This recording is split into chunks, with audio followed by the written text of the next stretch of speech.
It's the cue. Hey, everybody. Welcome to our GCEC Virtual Connections. Today we have an exciting topic, which is timely for this time of the academic year. What happens when those students graduate? All right, before we dive into the panel discussion, I just want to give a quick shout out for those who may not be familiar with the Global Consortium of Entrepreneurship Centers, or GCEC. It's an amazing organization that really, it's one of the most valuable things I do all year is connect with my peers from other schools. And we have an annual conference, LinkedIn, awards programs. There's these virtual connections webinars. We've got some other fun and exciting things that our director Holly is going to tell us about at the end of today's session. So it's just lots of great ways to connect with your peers from other universities, learn best practices, make new friends, have some fun. Make yourself sound smart when you're talking to other people on your own campus. Awesome. So welcome to GCEC for those who may not know us already. But now let's dive in. Our panel today includes three amazing center leaders, and you're going to hear from them one at a time, and then we'll have some Q&A towards the end. We encourage our participants, all of our attendees, if you want to begin a conversation in the chat. Feel free. If you have questions at any time, you can throw them into the chat, and our panelists will do their best to try to answer those in the chat, or maybe we'll do some verbally as well. I guess, well, you can see who our panelists are by looking at your screen. We're going to go in the order that you can see them. It'll be Hayes Ferguson from Northwestern University, followed by John Dick of the University of Waterloo, and Michael Panesis from California Lutheran University. So with that, I'm going to take down my screen share and I'm going to turn it over to Hayes Ferguson from Northwestern. Over to you, Hayes. All right, thank you. Let's see. Can everybody see my deck? No? Yes? Not yet. Not yet. Okay, let's see. Let's try to get that. Let's see, share. Any luck there? No? Not yet. Not yet. The world. You share. I'm sharing. There you go. Yep. You're Okay, I wanted to keep everybody in suspense, but here we are. Thanks so much to Holly and Jeff for having us today. I am going to quickly speak broadly about the kinds of things we at Northwestern do to prepare our students for graduation and then beyond. I've included a little bit about what we do for alumni. And I wanted to kick things off by just explaining a little bit about our ecosystem. Like a lot of universities, we have a very robust ecosystem with lots of people doing innovation. For the purposes of this conversation, I wanted to highlight the two key entities that are open to all students. And that is the Farley Center, which I direct, and we are cross-disciplinary, offering 4 credit classes, and you can get the entrepreneurship minor through the Farley Center. There is also the Garage, which is our co-curricular space and community for all students, and offering various programs. And I think I saw the executive director of the Garage hop on, Mike Rabb. So Mike, feel free to weigh in at any point. What you're going to see in this presentation is a mix of offerings from the Farley Center and the Garage. We are very close partnership and work closely with each other and have a fair amount of overlap between students, but not complete overlap. So together we prepare our students. Again, really ours through the Farley Center are academic classes. I would say the ones that prepare students for graduation at the Farley Center best. We offer a wide range of classes, but the ones that I think prepare them to go out into the real world are our experiential courses that seek to simulate the process of starting a business, going from an idea, trying to solve it, identifying a problem, solving it, and acting in a non-theoretical way. This is, of course, not going to be unfamiliar to many of you on this call. So the courses do that because they learn how to work on teams and they learn how to pivot and all those important life skills that we think are so important for post-graduation. The Garage, as I mentioned, offers quite a few programs, including, for example, Jumpstart is a summer pre-accelerator. So that's another way that we prepare students, including those who are seeking to build startups. But a lot of these classes and programs at the garage are designed to arm students with real-world life skills.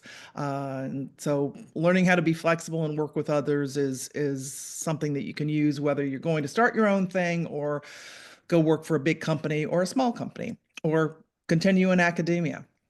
So an example of one of our experiential courses and sort of had to follow the journey of a student who went through it. This is an example where they work on interdisciplinary teams to develop ventures in sustainable energy and clean tech.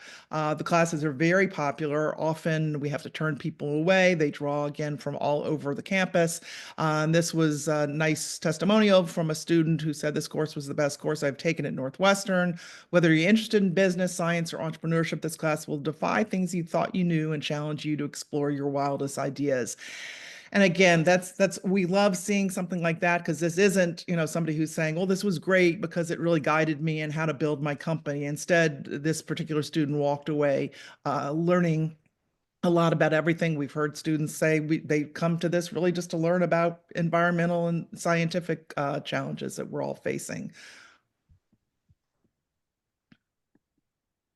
So an example of a student who took one such class is a woman named Sophia Winstead. She was in a combined program called Triple M that is both at our Kellogg Business School and also McCormick School of Engineering. And in this class, she came up with a portable battery, an idea really initially as a way to figure out how she could generate power in her small apartment. A lot of generators at the time were designed for bigger houses and buildings. She's been on quite a journey, but it started while she was a student, and we are proud to have that the venture started in a Farley class. She then incubated what she was working on at the garage and went on to participate in VentureCat, which I'll speak to in a minute, which is a student startup competition.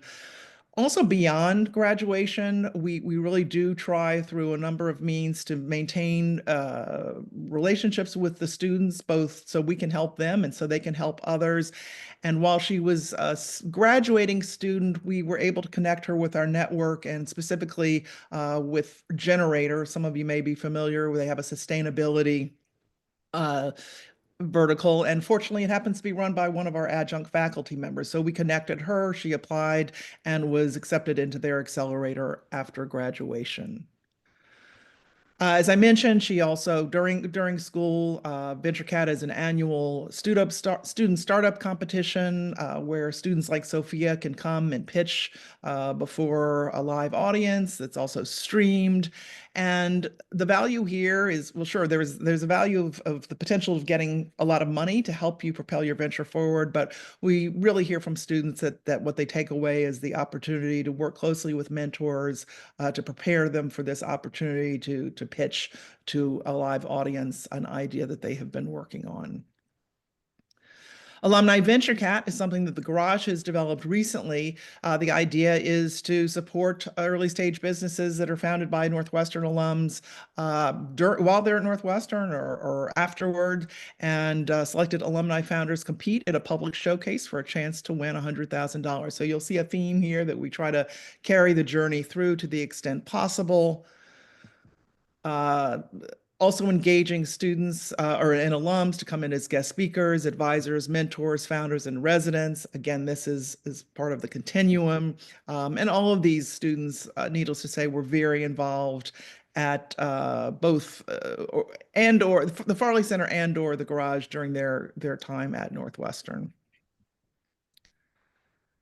And the Garage also coordinates an alumni startup job fair, and it offers current students full-time opportunities at startups founded by Northwestern alumni. And so this is win-win. Obviously, it helps the startups recruit talent and places students who may not have their own ideas but are interested in working in an entrepreneurial venture.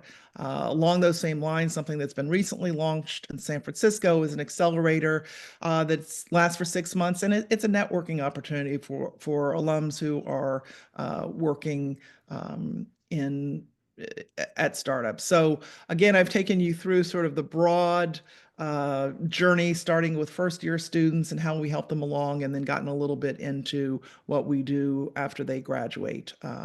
So they know that we're not going to completely kick them out upon graduation, but they can continue to have ties with us. So um, that's an overview, and I'm happy to take questions in the chat.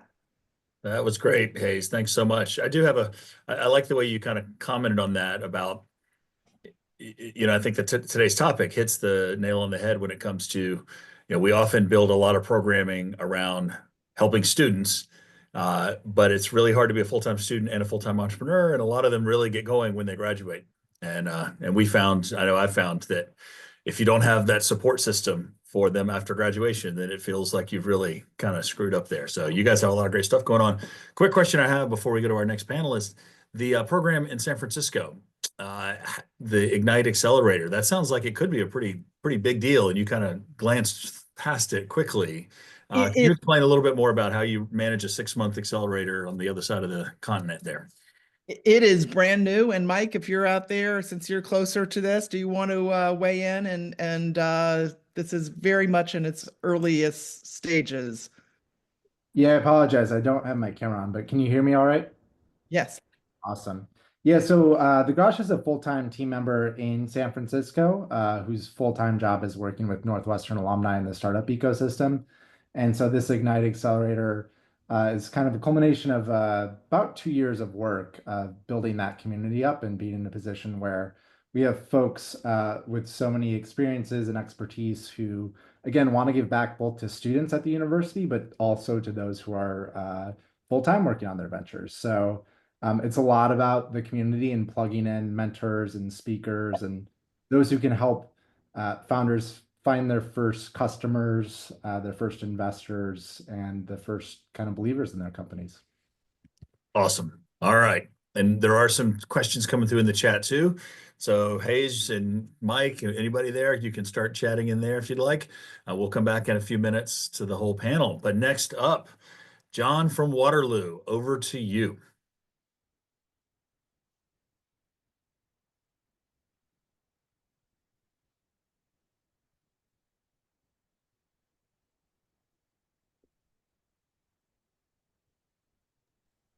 How's if I turn the audio on? All right, can you see my screen? Yes, it's not in the presenter mode, but we can see it. Okay, perfect.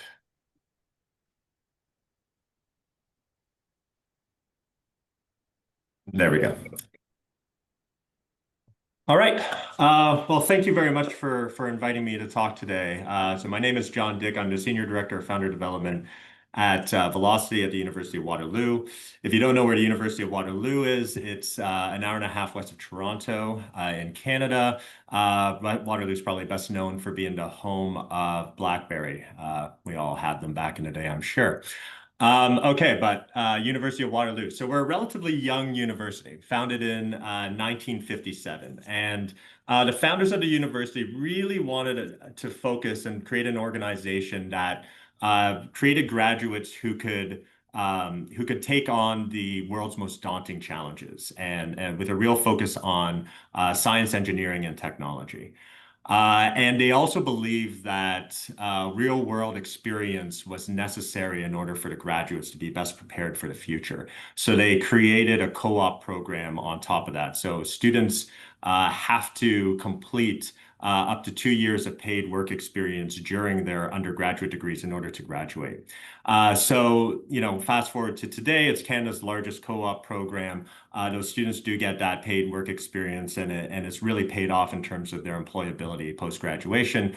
Add to that, there's also creator-owned IP policies. So being here in Canada, we're allowed to create our own IP policies, and this university has decided to say that anything invented in a research lab at the university is owned entirely by the inventors, and the university doesn't take a piece of it. So you combine the technical focus, the co-op experience, this IP policy, and you end up with a pretty ripe entrepreneurial environment for the creation of new enterprises. And and then some statistics here. 562 University of Waterloo founders have raised over $20 billion US. According to PitchBook, we're the #1 university for entrepreneurs. But the piece that I really wanted to highlight is that nearly 1 in 5 tech founders in Canada graduated from the University of Waterloo. So it's a really, really big impact that the university has had. And now, in terms of Velocity, what we do here, so we were founded as a residence incubator in 2008. And since then, we've trained over 1,100 students. That's over 400 companies that have been spawned from our programming. Fast forward to today, on campus, we've expanded beyond the residents. So over 1,300 students have participated in our programming. And as of last year, that was 262 teams that were working on campus on various ideas. And that's really our pipeline to our off-campus incubator, which is 45,000 square feet of space for both office and product development work. And we are entirely a co-curricular program. We're located in the office of the VP Research and International. And this year we won a highly commended award for outstanding venture creation. So when asked about, how do we prepare students for graduation, I didn't really know what to do other than to just throw our whole playbook up on a slide. So that's effectively what I did. So I'm sure you all find this, on the left, I have kind of the progress that a founder might take in order to develop the right mindset and then maybe spin something out post-graduation. So we follow that very similar process. When my team really looked into what sort of qualities we want to see in our founders and what we've seen for the last 17 years and the founders that have been successful coming out of Velocity, it's really the ones listed at the bottom, a bias to action that they in ambiguous terms, they know what to do. They don't go and make a decision. They won't get stuck. Resourcefulness, the ability to look far and wide to get around obstacles. Customer obsession, which is something I'll get onto in a second, but really being good with discovery, validation, speaking to customers and continuously doing that. Being good at communicating both in pitch form, but also in one-on-one conversations and winning people to your side. Resilience, most of our students have never failed at anything coming in as high school students. They've never failed at anything. And then them doing this is typically one of the hardest things they've ever done. So a bit of resilience on being able to get back up if things don't go their way. And ambition. And in terms of ambition, we want them to think on larger scales that they can have a positive effect on not only their own careers, but people around them and their customers. And so, we start with a lot of very, probably familiar types of programming at the beginning. We call Startup 101 our guest speaker series, which has general topics and gets people interested in entrepreneurship. We run innovation challenges, which are 2-week hackathons effectively. So they're sponsored events. They come in from external organizations that have a problem that they want to see solved. And we bring students in from across campus to form interdisciplinary teams to tackle those challenges. But the problem space is real and is something that they can work on throughout the rest of their degree and post-graduation if they choose to. The other program that is relatively new is Co-op Problem Discovery Workshop, where when we looked at our co-op program and we looked at the founders that have been successful coming out of Velocity, we noticed that a lot of them found their ideas, found the problems they wanted to work on during their co-op terms. So they were immersed from 4 to 8 months in a company, in an industry. They found a problem that needed to be solved and then brought that back to campus. Now, we thought if we train more students to think that way, to be searching for problems, to be asking good questions of their colleagues while they're on co-op terms, that will generate more good ideas that can be worked on when they get back to campus. So that's something that's relatively new, but we're very excited about. I've highlighted Cornerstone and Discovery because this has really been our innovation over the last year. What we did here was we knew we needed to get students off campus. We knew we needed to get them talking to people in industry. And this was always a challenge that they, I'm sure you all have the same problem, that they always want to build, they never really want to talk to anybody. And we decided to make this a 10-day sprint that's early in the term. So it's before midterms, it's before classes really kick in. And what we do is we give them a little bit of confidence to have these conversations, a little bit of training to have an unbiased conversation, to ask a lot of questions rather than pitching their idea at a stranger. And then we used our network, 17 years of founders and other various industry contacts to provide a warm connection to every single team. So having that warm connection really prevents them from having to do things like do 100 cold outreach emails or anything like that, and gets them that first conversation with somebody who's nice, who wants to talk to them, and then allows them to move on from there and really get a feel for what discovery is all about. And they're looking for various ideas that will change their solution and change what they're thinking about the problem space. What's great about Cornerstone too is that our advisors are fully involved, and they can see the teams that are really rising to the challenge and getting a lot of work done. So then we can layer in advisory support directly to those teams after they emerge from the Cornerstone program. So it acts as a bit of a filter that allows us to focus our time on teams and founders that we think are really getting committed and really want to do something. And then on top of that, we do have various campus workspaces for software, hardware, and lab-based teams that need a place to prototype. So that discovery, validation, building cycle can continue and iterate over and over again over time. When they graduate, then we got to think about, how are they going to be ready for the incubator? And so we run a summer accelerator program. So that's actually starting this summer, where we have the students that have been engaged with us, and we really find that there's a gap in the way they think about things and their skill sets from being a student, a full-time student, to now a full-time entrepreneur. And we want to make sure that they get over that hump and get that understanding that it is quite a different experience, and the level of work and the speed at which they need to execute is much higher.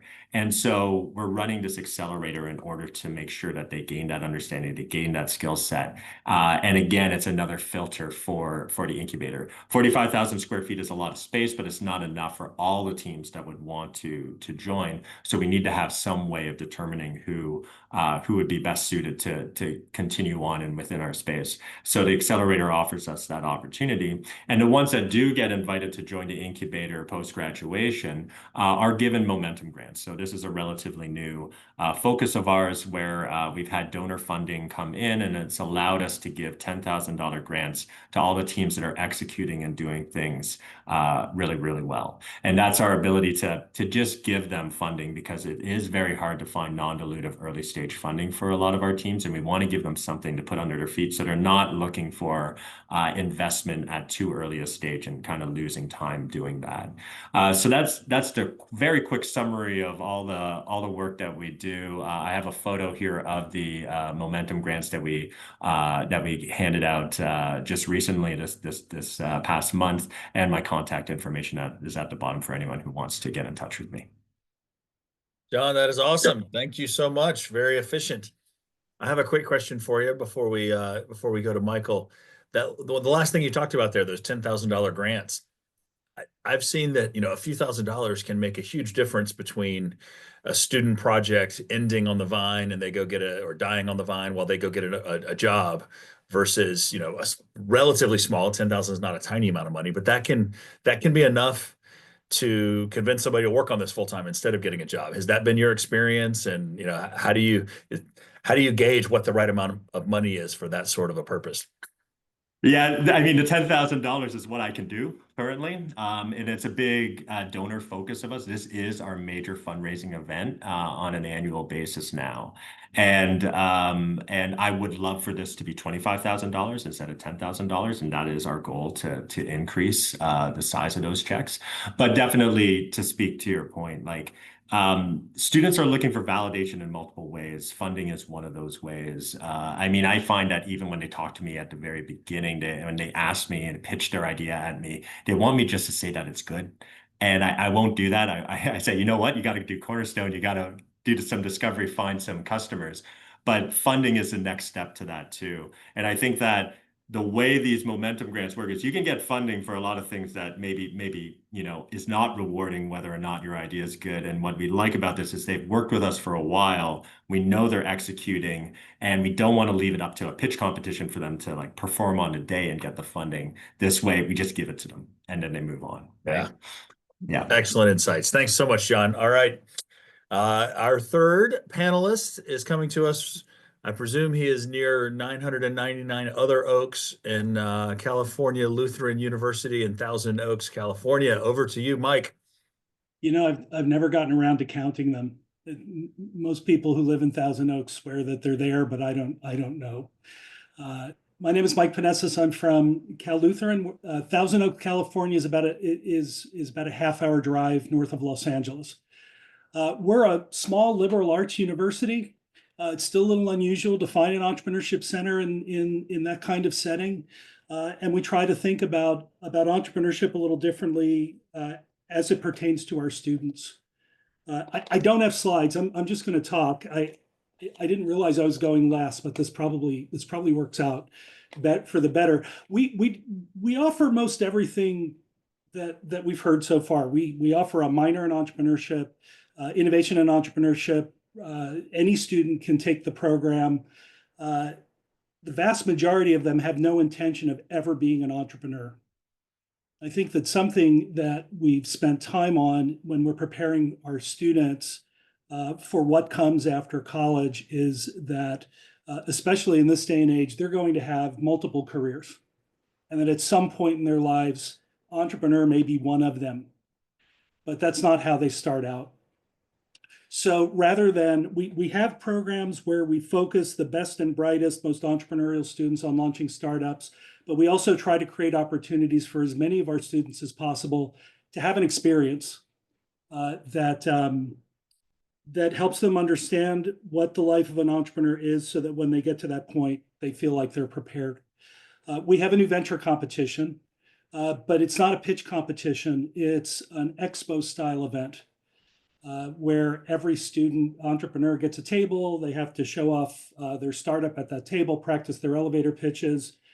We invite people in from the community to come visit with the students. And we have a panel of judges that gives prizes. We give it about $20,000 in prizes at the end of the evening.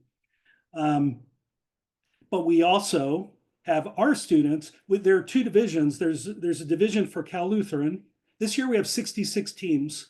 Half of them are from Cal Lutheran, the other half are from local high schools. So for our students, they not only have the opportunity to participate in the fair, they also have an opportunity to talk to the high school students, judge them, kind of flip the equation, have them not be presenting to someone for approval, but having to give their approval to someone else. That helps them understand what it's like to be on the other end. We started offering more travel seminars. We want our students to get out in the world and to see how entrepreneurs work elsewhere. And just completed our first travel seminar to Barcelona. We're fortunate to have a faculty member who is from Barcelona, and I love it when students come back from study abroad because they usually say the experience was life-changing. And it's rarely to do with what they studied, it's what they experienced. And we took them to co-working spaces to meet with entrepreneurs and to learn what an ecosystem was like elsewhere in the world. When it comes to their careers, once they're ready to graduate, we probably spend more time counseling students on what their first job is than what their first startup is. And sometimes we know that they're never going to come back to startup life. They maybe weren't equipped for it, but they're destined to be a product manager or a business development manager in corporate development in a big company where you can use a lot of those skills that entrepreneurs use to help make bigger companies better. We try to place students who aren't ready to launch a startup, but we know are entrepreneurial working for startups. We're fortunate to be in an area where there are a lot of them. And we try to stay as close to them as we can. And we have this informal network of faculty, in addition to our career services department, that try to help place students in internships that appeal to them, that might help them on a track toward a startup at some point. Now, for our most entrepreneurial students, the one that we know already working on a startup when they're in college and destined that way. Hayes, it's funny, one of my most accomplished alums is also working on battery technology. So I think there's a theme there. But yeah, it's a good thing. We'll connect them if you want. It is. Yeah, in fact, it's the same thing. Draw from the grid at night when energy is cheap and put it back in and put on grid scale. Yep. But for that cohort, what we do for them is, for one, we have a co-working space. It's off campus. It's open to the community. It's called Hub 101. You pay a monthly fee just like anyone else. You can use our space to get your startup off the ground. It's run by student interns, so they get to meet with a whole lot of entrepreneurs, and very often will leave us for them. That makes us very happy most of the time, maybe a little sad if they're really good workers. But that also becomes a place for those students who want to launch a startup. When they graduate, they can hang out there. For the first year, I think we charge them $29 a month. We want them to pay a little bit. But for the first year, they can hang out at Hub 101, interact with other entrepreneurs, continue to get help from us. And then the other program that we have for once students graduate is we have a grant program funded by Steve Dorfman. It's called the Dorfman Incubator Grant Program. We offer between $5,000 and $50,000 non-dilutive. Any of you who have tried this before may have run into resistance from the administration about why nonprofits can't just give money to for-profits. The loophole that we found for that is if giving the money is in alignment with your mission, then it's okay. So we make the grants an educational experience. For one, we very strongly encourage grantees, most of whom have been Cal Lutheran alum, to hire interns as part of the grant. And then the second thing that we do is we hold part of the grant back, and at the end of the year performance period, the grantee has to submit to an interview, and we interview them about their experience, and we intend to turn that into a library, a case study library of very early stage startup experiences, where I honestly, we've been doing it for 3 years now. The most interesting stories are the failures, not the successes. And that's been a really interesting program to get going, and has already led to, I think for one, we didn't realize how many alumni we had that were entrepreneurs, and the grant program brought them out. But for two, it's created some really interesting experiences for our students who have just graduated. They're worried about paying off student loans, and they just need a little bit of money to get started. It can make all the difference in the world. But I think it's important that we focus on those students. I saw a comment in the chat about lifestyle businesses. That term still makes me bristle a little bit. I don't have an issue with lifestyle businesses. If it creates a job for you and a few other people, and it makes for a nice living for you, and you don't have to worry about going and raising money from venture capitalists, I don't see a problem with that. I think we've maybe lost sight at times of what it means to be an entrepreneur. An entrepreneur takes risks. Sometimes they're huge. Those are the ones we focus on, but sometimes they're not that big, and that's okay too, as long as they're doing something in the world that's meaningful. Awesome. Mike, thanks so much for all of that. I appreciate your heartfelt comments at the end. We keep the same kind of perspective. We think our unit is not startups, it's students, right? Like, we want to focus on the individual humans, and recognizing some of the other things that you mentioned, right? That first thing they work on as a student or a recent alum may not be the business that they ultimately are successful with. So I feel like a lot of what we do is planting seeds, and you never know how many years it might take before it sprouts. And so having resources like the ones that all of our panelists have described for either recent grads or maybe several years out as an alumni, I think is really interesting. I think John said something about failure too, about them not being used to failure. Is one of the most important things we do is just be there for them to help them get back up, dust them off, tell them it's okay. Yeah. I know we traditionally have a challenge. I've heard some other schools say the same thing, that some of our most entrepreneurial students are still, the vast majority are still likely to get a job when they graduate. And for most of them, that is a very rational choice. And ultimately, we want them to make smart choices that are good for them. But it is important to let them know that it's not a now or never decision that they make around entrepreneurship. That, I know a lot of stats around first-time founders in their 40s and 50s more than their 20s, things like that. So those are usually eye-opening for a lot of the folks that I talk to as students. All right. We've got some questions coming in on the chat. I'll just open to our panelists. Is there anything that you guys want to answer verbally, or something that you heard another panelist say that you want to comment on? No, I would just say it's always helpful to hear what others are doing, and then also just to see the overlap. It reassures me that we're on the right track because others are doing the same thing, and we're creating hopefully a great new generation to go out there and solve problems. I have a question for John. I had always heard about Waterloo giving IP ownership to faculty. I think it's brilliant. I think it might have been funded by the BlackBerry guys, which is more my question. How does the university fund that? How does the university make it fiscally feasible to do that? I think some of the administrators at the university asked that same question to themselves because the policy was brought in quite a long time ago. So I think that I think they point to the results that I think that they see that the entrepreneurial outcomes as a win for the university in terms of recruitment and everything else, and don't think so much about the bottom line and the addition to the endowment. Now, we still do have a tech transfer office, and we still do offer they still offer tech transfer services. So, and that has a standard agreement that is a 5% equity stake in the company. So that still does exist. So there is still an avenue to utilize university services around that.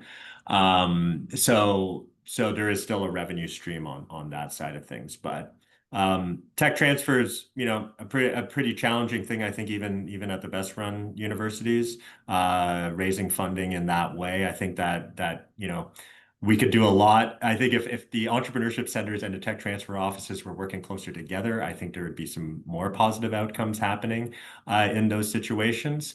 Hopefully, that's not strange of me to say.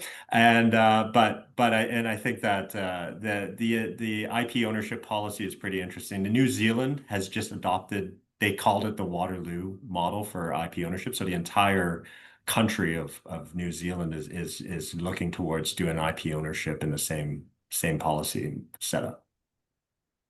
Right. So we got a question coming to us from the Great Rocky Mountains, university that may have a quarterback drafted today. I'm not sure. Eric Mueller from the University of Colorado. Poor Shador, that poor guy. We'll have to see what happens this evening.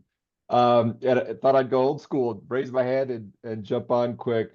Thanks everybody. Super interesting. I'm always impressed by the amazing program that other universities are doing. My question is, we have a thread here at CU around where does the line stop between what we do in academia and what industry should do? So, for example, we have Techstars here in Boulder, and so there's conversations, and we have an incubator, we have an accelerator as well, but we have a lot of administrators like, we don't need to raise money for that, industry should do that.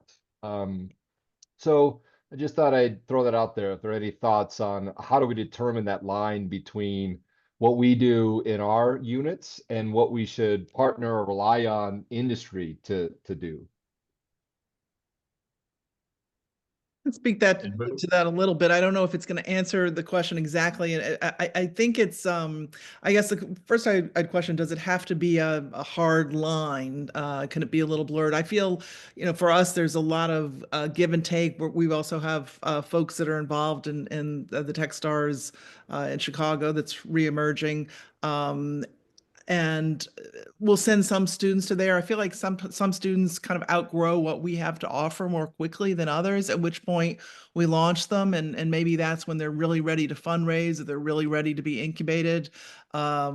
Whereas others, it's really clear that they are not and may never be ready to go to that level, and they are clearly more suited for academia because they're not planning, as a lot of us talked about, they're really not planning to build ventures post graduation. They're doing the academic work is giving them the skills to be able to do that post graduation.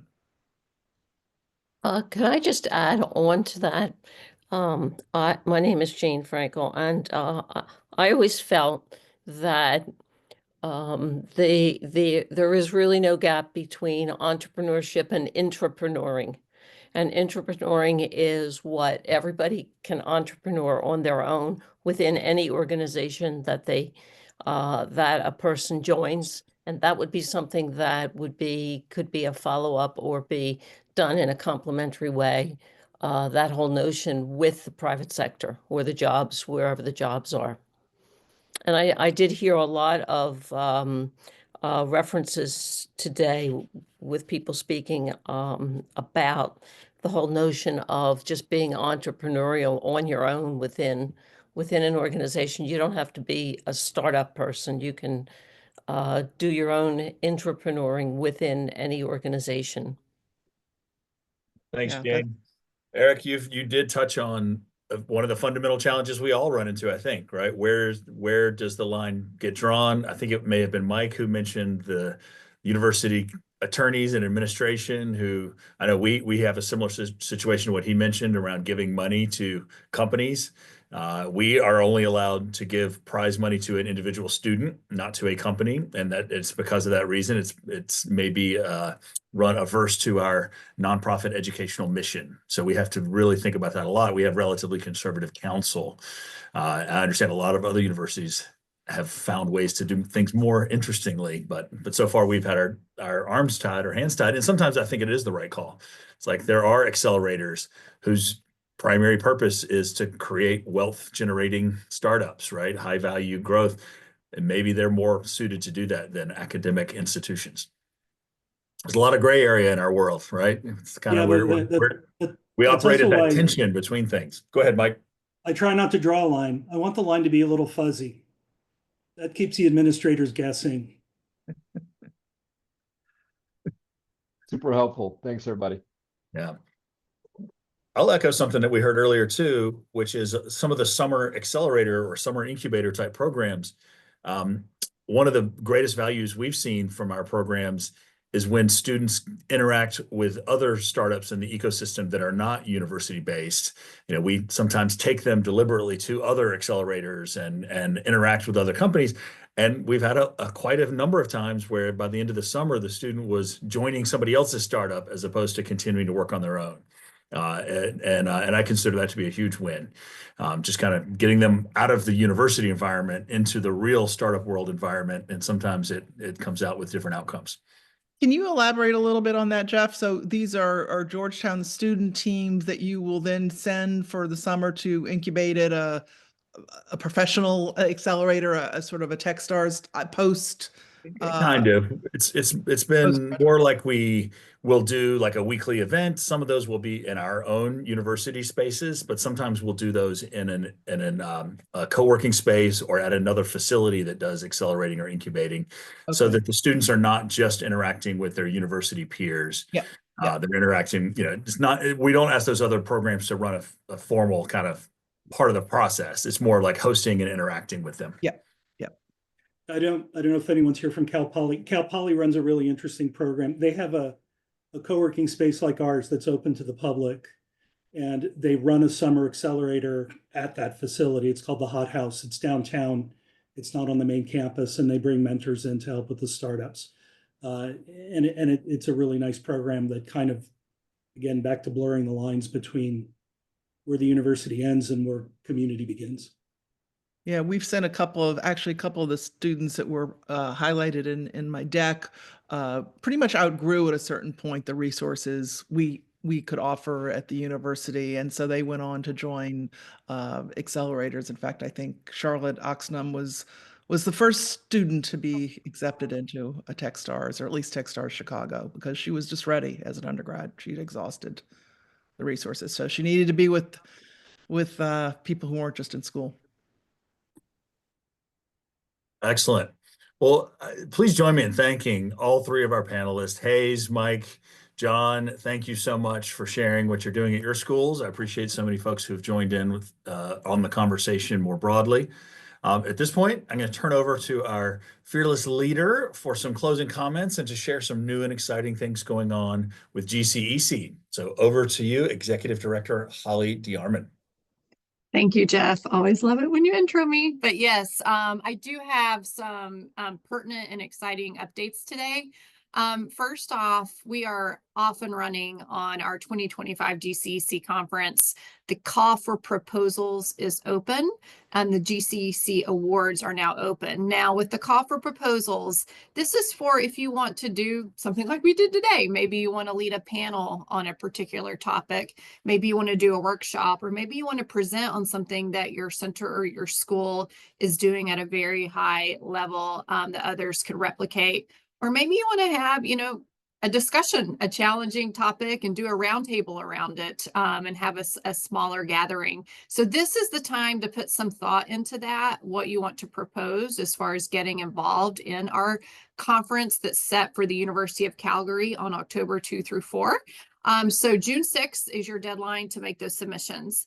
And then every year, our GCEC awards are announced at the conference. So this year, that will be October 4th. And the Calgary team has booked us at the TELUS Spark Science Center, which will be a wonderful interactive science center with a beautiful location for us to have a stage and give out our awards. Now, the awards, there are 9 categories.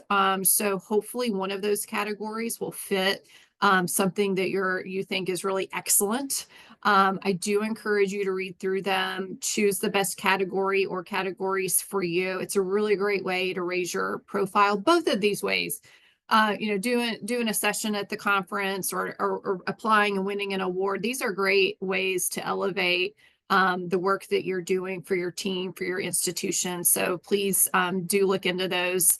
Deadline for awards is June 23. We are on May 9th offering a virtual information session. So our team at the University of Calgary, it's led by Kurt White. He will be leading a session on May 9th at 11 a.m. Central Time on Zoom, just like this. And he'll be talking about what we have planned. We'll talk more in depth about the call for proposals, about the theme and how you can put something together. Same with awards. We've invited GUPS Jagpal from Aston University, who chairs our awards, to talk about those. So mark May 9th if you want to learn a little bit more. We will record that as well. All of this information is on our website. And we do have a new exciting sort of headline today. Last week, we launched a new certification program, and this is really somewhere I'm trying to dig a little deeper in for the GCEC members, is getting you resources and content that will help you move your career or your center forward. So we have now launched our second certification. It's called the Educator Lab. And it is a true partnership with the Stockholm School of Entrepreneurship. So those who have been around a while, Stockholm hosted us in 2019. It was right before the pandemic. So we were in Stockholm with the School of Entrepreneurship for our conference back in 2019. And they have been a valued and very dedicated member of the GCEC for a long time. They developed this Educator Lab, which is a virtual certification program for teachers. And you can be a new teacher. You can be someone running a center who knows eventually you may be asked to teach a course. You could be, you could be in year 30 of teaching. This program really is for anyone who wants to relearn or refresh their teaching methods in entrepreneurship. Stockholm developed this about 2 years ago. I think they're on their 3rd cycle of offering this and it's been well received by their region. And so now they're offering this virtual certification for teaching entrepreneurship to GCEC members. It does have 2 tracks. So if you are interested, depending on your time, your resources financially and your time, you can choose between the marathon, which is the 4 weeks, or the sprint, which is 2 half-day sessions. Both of these are going to be fully immersive. You're going to get content. You're going to get expert-led sessions that you'll have to log on to live. It will be virtual, but you will log on to them. And then Stockholm has developed a new AI learning platform that accompanies this certification. So even while you're in the program and after you're done, you still have access to what they call Sana. And they've developed it based on the teaching methods that are taught within the certification. So even when you're done with your sessions, you'll have that AI tool available to you. And you'll also have a more global network. I do want to shout that out. It is ran by Stockholm. They have folks in the program from all over the world. This will truly be a global virtual learning experience for anyone that elects into it. So if you have questions, all this information again is on the GCEC website. I'm happy to answer questions, but also the content is being driven by Stockholm, so I can direct you to them as well if you have specific questions on the teaching methods. So that's new and exciting, and we're glad to get off the ground. So our next virtual session, virtual connection session, is going to be networking. This is our 2nd year of offering these virtual networking sessions where we send you into breakout rooms. We have themes. So we have prompts and topics for you to talk about in your room. And then we come back to the platform like here, and we talk about what we all learned. So the May virtual connection will be a networking session, and it will be at our standard time of noon Central. So I am going to stop talking now, but I will thank Jeff and Nadine for leading these and our panelists here today. But thanks, Jeff. Thanks, everybody. I think we can officially adjourn, but if anybody wants to stick around and chat, maybe I'll ask Nadine to stop the recording, but not close the whole room. But thanks, everybody. Thanks again to our panelists.